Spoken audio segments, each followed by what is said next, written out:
नमस्कार, मैं हूं नीलोफर अंसारी और आप देख रहे हैं आर हिंदुस्तान टीवी न्यूज।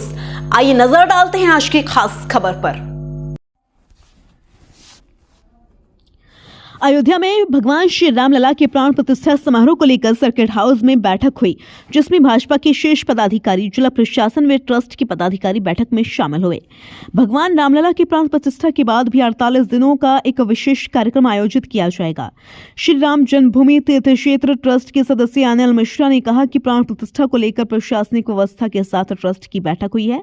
आने वाले लोगों को किस तरह से सभी व्यवस्थाएं कराई जाएं, सुरक्षा की दृष्टि से, आवास की दृष्टि से, स्वास्थ्य की दृष्टि से, इन सभी विषयों पर बैठक में विचार हुआ है।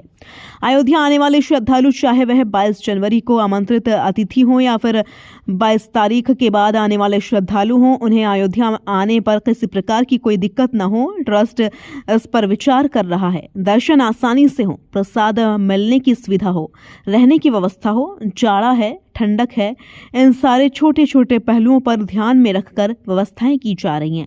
जिला प्रशासन के साथ मिलकर ट्रस्ट और सभी कार्यकर्ता जो इस कार्य में लगे हुए हैं, राम भक्तों के स्वागत में वह एक अच्छी व्यवस्था तैयार करेंगे। प्राण प्रतिष्ठा के बाद 48 दिनों का एक विशेष कार्यक्रम आयोजित होगा। इस कार्यक्रम में पूरे भारतवर्ष का प्रतिनिधित्व हो, उसको ध्यान में रखकर उसकी तैयारी की जा रही है। अयोध्या से धर्मेंद्र कुमार सिंह की रिपोर्ट। परिसर में भगवान की पूजा तो रोज ही होती है और आज भी हो रही है, आगे भी होती रहेगी, प्रतिदिन होती है। मिश्रा जी, वो निश्चित ट्रस्ट के साथ भी भारतीय जनता पार्टी के पदाधिकारियों की जो बैठक हुई थी, किस बारे में बैठक की पूरी?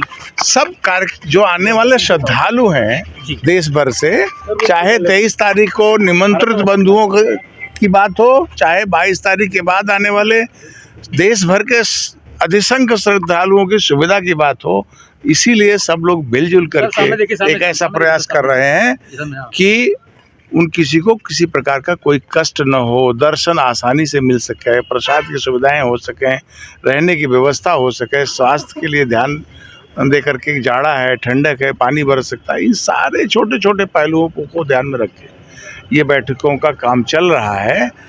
और निश्चित रूप से प्रशासन के साथ मिलकर के ट्रस्ट और सभी कार्यकर्ता जो इस काम में लगे हैं राम भक्तों के स्वागत में, वो एक अच्छी व्यवस्था तैयार करेंगे, ऐसा विश्वास। मिश्रा जी, एक सवाल था यही कि वेद पाठों का शुरुआत हुआ था, 121 वेद पाठ की बात की जा रही थी, वो कब से शुरू होगा, उसके कार्यक्रम के बारे में जरा। वेद पाठ पिछले एक वर्ष से चल रहा है और अभी भी चल रहा है, आगे भी योजना पूर्वक चलेगा।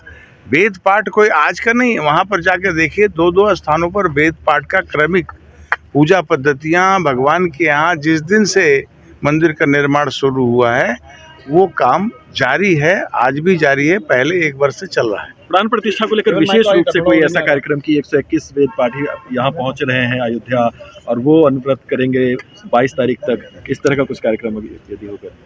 अभी प्राण प्रतिष्ठा के बाद 48 दिनों का एक विशेष कार्यक्रम आप सबने उसको छापा भी है, प्रसारित भी किया है, वो यहाँ पर संपन्न होने वाला है। उसमें विभिन्न पूरे भारतवर्ष का प्रतिनिधित्व हो, इसको ध्यान में रख करके उसकी तैयारी की जा रही है। आपको शीघ्राति उसके विषय में विवरण प्रस्तुत किया जाएगा। अच्छा बाबूजी, स्वामी प्रसाद मौर्य ने कहा है कि कार सेवक जो वो अराजक तत्व थे।